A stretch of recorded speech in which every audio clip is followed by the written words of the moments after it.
विराट कोहली का बल्ला चला तो आरसीबी जीती। पहले 3 मैच में आउट हुए तो वहां बड़े स्कोर आ नहीं पाए और आरसीबी हार गई।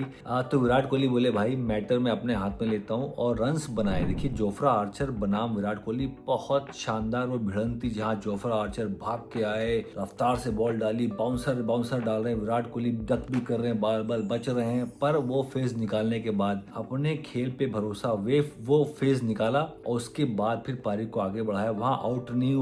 और ये ताकत है, विराट कोहली इतने करेक्ट बल्लेबाज हैं कि ऑन मेरिट खेलते हैं। ऑन मेरिट का मतलब होता है कि जोखिम कम लेना, अगर बॉल ड्राइव की तो ड्राइव मारते हैं, अगर अपने टांग पे दिया तो फ्लिक करते हैं, बीच में का जोखिम लेते हैं, जहां पे कदमों का इस्तेमाल किया, सामने शॉट मारी तो वो जोखिम लेते हैं, पर बहुत ज्यादा वो कैलकुलेशन वाली जोखिम होती है जहां पे वो ब्लाइंड आंख बंद कर शॉट नहीं मारते। तो ये ताकत विराट कोहली की। और अगर आपने बोला कि भाई राइट ऑफ किया कि भाई आरसीबी घर पे बार बार हार रही मैच, तब उनका बल्ला चलता है। दुनिया बोली नहीं घर पे नहीं जीत पा रहे, बाहर जीत रहे पर घर पे क्या हो रहा है, घर पे नहीं जीत पा रहे, तो विराट कोहली का बल्ला चला। और साथ पे थे पडिक्कल, देवदत्त पडिक्कल की बहुत तारीफ होगी। फील्ड सॉल्ट जब आउट हो रहे हैं उसके बाद पडिक्कल आके उनका बिल्कुल, हालांकि सॉल्ट बहुत पावरफुल बल्लेबाज है, उनकी कॉपी करना बहुत मुश्किल काम, पर पडिक्कल ने कई हद तक वो काम किया है। मुझे एक मैच याद आता है जहाँ पे एक मैच में वो 40 नाबाद बनाया था अगेंस्ट राजस्थान रॉयल्स, जिता के आए थे मैच। अगले मैच में उनको मौका नहीं मिला, उनको 11 मौका नहीं मिला,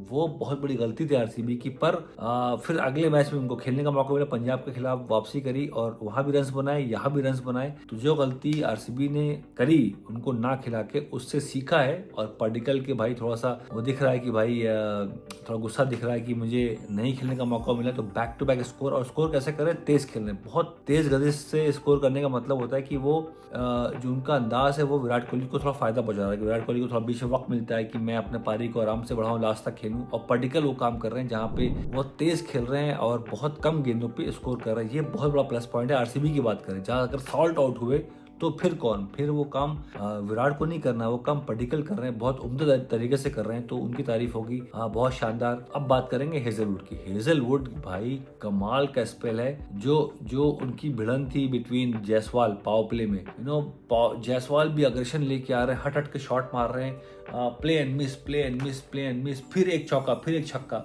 तो उनकी जो भिड़ंत थी इस मैच की बात करें, वो काबिले तारीफ, बहुत उम्दा कॉन्टेस्ट था जहां हेजलवुड भाग के आ रहे हैं, उछाल से बॉल जा रही है और जायसवाल भी अपना अग्रेशन दिखा रहा है, विकेट छोड़ छोड़ के मार रहे हैं। और मारा भी, जायसवाल ने मारा, उनको पिटाई करी, पर एक जो ऐसी गेंद थी जो हेजलवुड नहीं डालते, वो राउंड द स्टंप आके ऑफ कटर डालते हैं और बॉल पड़ के उछल के जायसवाल के पास आता है, वो कंट्रोल नहीं कर पाते और जायसवाल आउट होते हैं। ये गेंद बहुत कम डालते हैं, हेजलवुड ने ये गेंद बहुत कम डाली, जहाँ पे स्लोअर डाल के वो स्लोअर बाउंसर की बात करते हैं, यहाँ बॉल उछल के सीधा यहाँ पे आता है। जायसवाल जिस मूड में थे, अगर वो 5-6 ओवर और खेल जाते तो शायद सनराइजर्स ये मैच जीत जाता। बहुत उम्दा बल्लेबाजी जायसवाल की, उनका विकेट गिरना, फिर गेम थोड़ा खुल जाता है। जायसवाल का आउट किया, बाद में जुरैल ने जो आई थिंक 18 बॉल 40 चाहिए थे, 18वां ओवर भुवनेश कुमार का था जहां 22 बन गए, 12 बॉल 18 चाहिए थे, फिर हेजलवुड आए। हेजलवुड आके उस 19वें ओवर में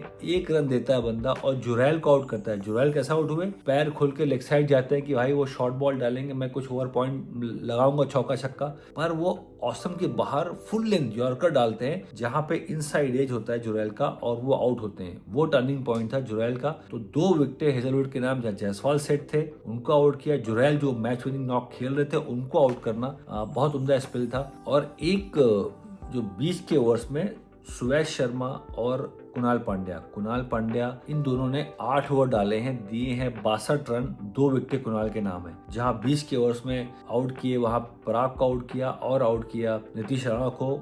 ये थे कुणाल पांड्या उस मैच में, बहुत उम्दा स्पेल था जहां पे बॉल रुका, टर्न हुआ, अकबंदी से गेंदबाजी करी, अपना जो एरियाज वो इस्तेमाल किया, 2 बड़े विकेट, जहां पराग को आउट किया स्लॉग स्लिप करके वो आउट हुए। तो इस मैच में देखिए, इस मैच में हेजलवुड के साथ जो स्पिनर्स का जो एक रोल रहा है, जहां कप्तानी भी अच्छी करी पाटीदार ने लगातार कुणाल पांड्या को 4 ओवर करा दिए भाई, 4 ओवर लगातार करा दिए, क्योंकि वो अच्छे स्पेल में थे, अच्छी बॉलिंग कर रहे थे और उनको मारना मुश्किल हो रहा था। तो पाटीदार ने बोला कोई बात नहीं, आप पूरे ओवर करो, 4 ओवर करा दिए। सामने तो सुयश शर्मा, दोनों का अच्छा कॉम्बो था। ये दोनों स्पिनर्स ने 8 ओवर में सिर्फ 62 रन दिए मात्र, और विकेटें थी उनके नाम 2, जो कि आरसीबी में बैंगलोर की पिच पे बहुत मुश्किल काम होता है। क्योंकि राजस्थान रॉयल्स का स्टार्ट तो बहुत अच्छा था, पर बीच में जब स्पिनर आ गए तो वहां पे गेम कंट्रोल हुआ, वहां गेम स्लो भी हुआ, रन रेट ऊपर चला गया, 2 विकेटें भी ले ली कुणाल पांड्या ने, जहां पे पराग और नीतीश राणा आउट हुए। तो ये बहुत अच्छी जोड़ी चल रही है कुणाल पांड्या और सुयश शर्मा की 20 के ओवर्स में। राजस्थान रॉयल्स बहुत दिक्कत में है। राजस्थान रॉयल्स को समझ में नहीं आ रहा है कि एग्जैक्टली क्या करना चाहिए। जोफ्रा आर्चर के अलावा मुझे नहीं दिख रहा कि उनकी गेंदबाजी की बात कर लें। जोफ्रा आर्चर आके अग्रेशन दिखा रहे हैं, रफ्तार से बॉल डाल रहे हैं, बॉल स्विंग करा रहे हैं, कि उनको मालूम चल गया है कि मेरे अलावा कोई गेंदबाज और है नहीं कोई। उनको ये लाइसेंस मिल गया है टीम मैनेजमेंट की तरफ से, जहाँ राहुल द्रविड़ और भी जो कोचेस बैठे हैं उनको बोला गया है कि भाई आप ना ऑल आउट जाओ, विकेटें मार के दो। और वो इंटेंशन लेके आ रहे हैं, जिस तरह से भाग के आ रहे हैं, बाउंसर विराट कोहली को यहाँ मारना, कई बार विराट कोहली बच भी गए वहां पे, तो उनको बोला गया कि आप जाके स्विंग कराओ, रफ्तार से बॉलिंग करो। वो कर भी पा रहे हैं। पिछले 3-4 मैचेस में उनका बहुत बड़ा योगदान रहा है। तो इकलौते गेंदबाज दिखे राजस्थान रॉयल्स की तरफ से जो बहुत अच्छे फॉर्म में है। और उसके अलावा बहुत कमजोरी है राजस्थान रॉयल्स की टीम में, जहाँ पे इस मैच में फारूकी खेले, संदीप शर्मा खेले, देशपांडे खेले। ये तीनों गेंदबाज ना सेम हाइट के हैं, सेम स्पीड है और सेम वेरिएशन भी लेके आते हैं, कोई ज्यादा फर्क नहीं है। तो आर्चर को हटा दो, उनके पास 144 की स्पीड है, उनके पास हाइट है, उनके पास स्विंग है।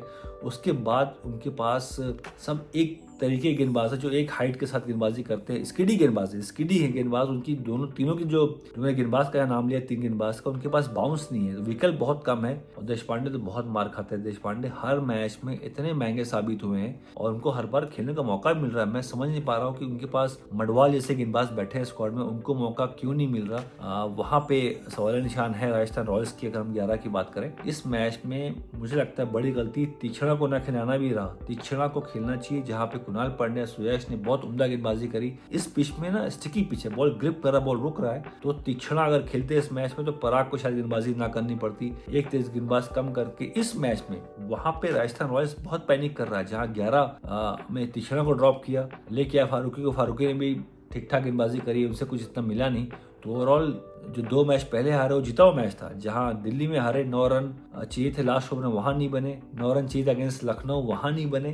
तो 2 मैच जीता हुआ वो हार के यहाँ पे मनोबल बहुत डाउन था। जहाँ पे 11 में कॉम्बिनेशन में गलती हुई। और बैटिंग ऑर्डर की बात करें, बैटिंग ऑर्डर में जुरैल मेरे हिसाब से वो फिनिशर नहीं है, उनको जगह गलत मिली है। 5 नंबर के बल्लेबाज नहीं है वो, 24 साल के हैं, वो आईपीएल में बहुत साल से नहीं खेल रहे। वो एक्चुअली बड़े करेक्ट बल्लेबाज हैं, वो बड़े ऑर्गेनाइज बल्लेबाज हैं, मेरिट पे खेलते हैं, ड्राइव मारते हैं, पंच करते हैं, पुल करेंगे। बड़े करेक्ट प्लेयर को नंबर 5 नहीं खेलना चाहिए, उनको नंबर 3, नंबर 4 खिलाओ। पराग जो थोड़ा सा उनका जो 20 के ओवर्स में पिछले 3 मैचेस में 2 बार पराग स्पिन के खिलाफ आउट हुए, जहां अक्षर पटेल ने उनको बोल्ड किया। दिल्ली का मैच था, इस मैच में कुणाल ने आउट किया। इतना हार्ड हैंड है, बहुत ज्यादा टाइट पैड को पकड़ते हैं, तो जो मनूवर करना होता है 20 के ओवर्स में वो उनको नहीं आता, वो जुरैल कर पाते हैं। तो उनको और नीचे आना चाहिए। पराग को नंबर 5-6 खेलें, 5-6 ओवर के लिए बल्लेबाजी करें और गेम को फिनिश करें, क्योंकि वो लास्ट के ओवर में की यॉर्कर को अच्छी शॉट लगा सकते हैं। तो मेरा मानना है कि पराग को रोक के जुरैल को ऊपर करें, जो टाइम लेके बल्लेबाजी करते हैं, बड़े करेक्ट ऑर्गेनाइज बल्लेबाज है। वो फिनिशर नहीं है, 5 नंबर के बल्लेबाज नहीं है, वो एक्चुअली है टॉप ऑर्डर के बल्लेबाज। रियान पराग जो 20 के ओवर में सिंगल निकालना उनको आता नहीं है, वो सिर्फ बड़े शॉट मारते हैं, छक्का या आउट करते हैं। तो पराग को नीचे लेके आइए, वो काम कर सकते हैं। इस मैच में गलती हुई। और हिटमायर साहब बैटिंग करने आए, कुणाल पांड्या उनके सामने है। भाई पहली बॉल छक्का मारो ना, पहली बॉल छक्का, क्योंकि वो सिंगल लेके जुरैल को स्ट्राइक दे रहे हैं। अरे भाई सामने मैचअप है, आपको लेफ्ट आर्म स्पिनर मिला हुआ है, आप स्लॉक स्वीप अच्छा मारते हो, किस बात की देरी। इसीलिए राजस्थान रॉयल्स ने ना मोमेंट बहुत गवाए। मोमेंट था जहां वो काउंटर अटैक करके कमबैक कर सकते थे, पर अटैक नहीं किया। ये दर्शाता है कि मनोबल बहुत नीचे है। 2 मैच जीता हुआ था वो हार के यहाँ पे है, मनोबल बहुत डाउन है, प्लेयर्स का कॉन्फिडेंस भी डाउन है। हिटमायर से गलती हुई कि वो कुणाल पांड्या को अटैक नहीं किया, सम्मान दिया, सिंगल लिया। अरे सिंगल वाला गेम नहीं था, आपको 200 चेस करना है, आपको तो छक्के मारने थे, वहां मौका था, मोमेंट मिला था, वो गवाया। इसीलिए राजस्थान रॉयल्स हार रही है मैचेस जहां मोमेंट को पिक नहीं कर पा रहे। और लास्ट में वैभव सूर्यवंशी देखिए, मेरा ऐसा मानना है कि हर बॉल स्लॉक कर रहे हैं। हाँ 14 साल के हैं, होनहार है, बहुत टैलेंट है, पर वो जब अपने एज ग्रुप में खेलते हैं शायद वो काम कर पाते हैं। पर यहाँ पे ना वो जंगल की आग है, लोग एक बार देखेंगे अगली बार समझ जाएंगे को कहाँ बॉल डालनी है। ठीक है, वो बिल्कुल विकेट छोड़ के लेंथ बॉल का वेट करते हैं और सामने छक्का मारते हैं। पर लेंथ बॉल भुवनेश्वर कुमार को छक्का मारा था, पर बाद में उन्होंने स्लोअर डाल के ऐसे उंगलियां फेरी, बॉल रुक के आया, उनका बल्ला चल गया और बॉल लेट आई और वो बोल्ड हो गए। और बाउंसर मारते तो कई बार वो पुल करते, बहुत बार टॉपेज हुआ और फील्डर आसपास नहीं था, इसलिए बाल बच गए। तो कई बार मैचेस में देख रहा हूँ कि वैभव हालांकि युवा है, मैं उनको ऑफकोर्स सपोर्ट करना चाहूंगा, पर वो हर बॉल स्ट्रोक कर रहे हैं। हर बॉल आंख बंद करके आईपीएल में कोई आपको मारने नहीं देगा, ये गारंटी बता रहा हूँ। इसलिए दिक्कत आ रही है कि आपको ओपन कराया है। और मेरा ये भी मानना है कि देखिए आईपीएल जो टूर्नामेंट होता है ना, यहाँ पे आप प्लेयर्स को ग्रूम करने के लिए आप नहीं लेते कि ऑप्शन में लेते हैं। मेरा ऐसा मानना है कि आईपीएल टूर्नामेंट रेडीमेड प्लेयर्स का है। आईपीएल टूर्नामेंट रेडीमेड प्लेयर्स को आप जब पिक करते हो तो बेसिकली आपको ट्रॉफी जीतनी होती है। ट्रॉफी जीतना होता है, ग्रूमिंग साथ में करो पर ठीक है, पर जो पहला कर्तव्य है प्लेयर्स का वो होता है ट्रॉफी जीतना। आप ऑप्शन में बैठते हो, आप चाहते हो मुझे बेस्ट प्लेयर मिल जाए, ट्रॉफी जिताए, पर आप नए प्लेयर को जब लेते हो तो इन्वेस्टमेंट के लिए नहीं होता कि आप 2-3 साल इसको हम ग्रूम करेंगे, इसको बैक करेंगे, मौका देंगे, पर इस साल तो मैच हार जाओगे ना आप, इस साल का आईपीएल तो हार जाओगे। तो मेरा मानना है वो सिस्टम जहाँ ग्रूमिंग का सिस्टम थोड़ा पीछे होना चाहिए, मैच जीतना फर्स्ट प्रायोरिटी होनी चाहिए। जो रेडीमेड प्लेयर्स हैं पक्के पकाए, उनको मौका मिलना चाहिए। तो कहीं ना कहीं फाइन ट्यून करना है, कहीं ना कहीं राहुल द्रविड़ उनसे बात भी कर सकते हैं कि भाई हर बॉल नहीं मारना है, 6 ओवर का इस्तेमाल करना है, 36 गेंद पे 60 बनाने हैं, 36 गेंद पे 100 नहीं मारना है। और ये जिस मूड से वैभव सूर्यवंशी बैटिंग कर रहे हैं, उनको लगा कि 4-5 ओवर का गेम नहीं 20 ओवर खेलने होते हैं। तो कहीं ना कहीं उनको फाइन ट्यून करना है। हालांकि युवा है, मेरी शुभकामनाएं उनके साथ। और आरसीबी अब आ गई है टॉप 3 बैठी भाई, आरसीबी टॉप 3 पे बैठी है। बहुत शानदार कमबैक की, अब घर पे भी जीतना स्टार्ट कर दिया है। पहले बाहर जीत के आए, घर पे शुरू के मैचेस हारे थे, इस मैच में दबाव भी था कि घर पे हम हार रहे भाई, उसमें पलटवार करना था, कमबैक करना था, और आरसीबी ने बहुत शानदार कमबैक किया इस मैच में।